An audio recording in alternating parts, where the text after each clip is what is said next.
right ఇప్పుడు మీరు ఈ చూస్తున్న దృశ్యం ఈ వీడియో ఏ పేద దేశానికి సంబంధించిందో ఏ ఆఫ్రికా దేశానికి సంబంధించిందో కాదు మన దేశానికి సంబంధించిందే దట్టు దేశ రాజధాని ఢిల్లీలో కనిపిస్తున్న సీన్ ఇది yes ఢిల్లీలో నీటి కొరత ఎంత దారుణంగా ఉందో మనకు క్లియర్గా కనిపిస్తున్న వీడియో ఇది ఎంతమంది ఒక వాటర్ ట్యాంక్ రాగానే పైపులు బిందెలు పట్టుకొని అక్కడికి వచ్చారు ఒక యుద్ధంలాగా ఒక దండయాత్రలాగా ఎలా నీళ్ళ కోసం అక్కడికి పరిగెత్తుకుంటూ దాని పైకి ఎక్కుతున్నారో ఒక్కసారి చూడండి అది కూడా ఏదో ట్యాంకర్ నీళ్ళ కోసం కాదు ఒక్క 2 బకెట్ల నీళ్ళ కోసం జనాలు అక్కడ యుద్ధం చేస్తున్నారు నీటి కొరత పీక్స్కి చేరింది దేశ రాజధానిలో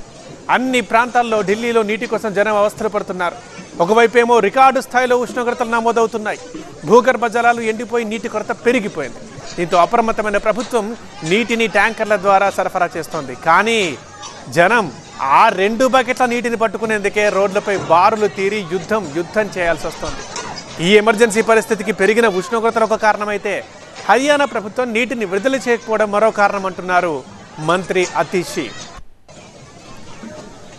మరోవైపు ఆప్ సర్కార్ అదనపు నీటి సరఫరా కోసం సుప్రీంకోర్టుని ఆశ్రయించింది హర్యానా ఉత్తరప్రదేశ్ రాష్ట్రాల నుండి అదనపు నీరు అందించాలని కోరింది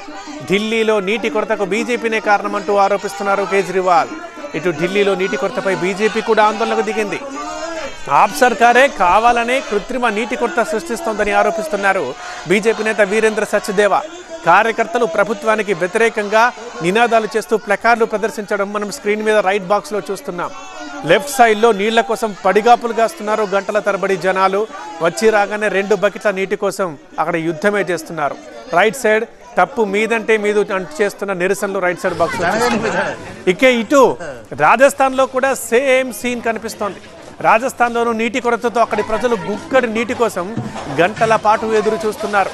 నీళ్ల ట్యాంకర్ల దగ్గర బిందెడు నీటి కోసం మండు టెండల్లో పడిగాపులు కాస్తున్నారు మహిళలు